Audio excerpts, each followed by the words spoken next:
കൊയ്യം മർക്കസിൽ വിദ്യാർത്ഥി കിണറ്റിൽ വീണു മരിച്ചു. ഇന്ന് രാവിലെ 8 മണിയോടെയായിരുന്നു അപകടം. കാട്ടാമ്പള്ളി സ്വദേശി ഷമീർ അഷ്റഫി ഫാത്തിമ ദമ്പതികളുടെ മകൻ മുഹമ്മദ് ടി.പി 14 വയസ്സാണ് മരിച്ചത്. കൊയ്യം ഗവൺമെന്റ് ഹൈസ്കൂളിലെ 9ാം ക്ലാസ് വിദ്യാർത്ഥിയും കൊയ്യം മർക്കസ് ഹിഫ്ലുൽ അക്കാദമി വിദ്യാർത്ഥിയുമാണ്. ഇന്ന് രാവിലെ പന്ത് കളിച്ചുകൊണ്ടിരിക്കുമ്പോൾ പന്ത് കിണറ്റിൽ പോകുകയും പന്തെടുക്കാൻ കുട്ടി കിണറിൽ ഇറങ്ങുമ്പോഴായിരുന്നു അപകടമുണ്ടായത്. ഉടൻ തന്നെ സീനിയർ വിദ്യാർത്ഥികളും മർക്കസ് ഭാരവാഹികളും ചേർന്ന് കുട്ടിയെ ഉടൻ പുറത്തെടുത്ത് മയ്യിലെ സ്വകാര്യ ആശുപത്രിയിൽ എത്തിച്ചു. അപ്പോഴേക്കും ആശുപത്രി അധികൃതർ കുട്ടിയുടെ മരണം സ്ഥിരീകരിച്ചു.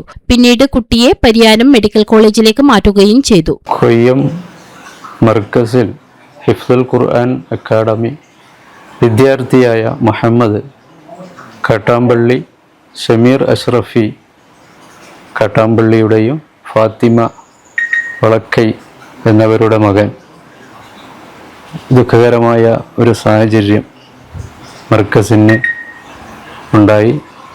കളിച്ചുകൊണ്ടിരിക്കെ പന്തെടുക്കാൻ വേണ്ടി തൊട്ടടുത്തുള്ള കിണറിലേക്ക് ഇറങ്ങുമ്പോൾ തന്നെ മറ്റു കുട്ടികൾ ഇറങ്ങരുത്, ശ്വാസത്തിൻ്റെയോ മറ്റൊക്കെ പ്രയാസം ഉണ്ടാകൂ എന്ന് പറഞ്ഞെങ്കിലും അവൻ്റെ ഇഷ്ടപ്രകാരം ഇറങ്ങി പകുതിയിലെത്തിയപ്പോൾ കിണറ്റിലേക്ക് വീണുപോയി.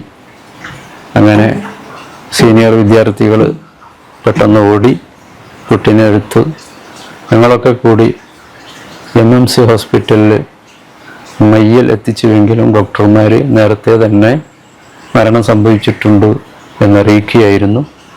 അങ്ങനെ പരിയാരം മെഡിക്കൽ കോളേജിലേക്ക് മയ്യത്ത് കൊണ്ടുപോയിട്ടുണ്ട്.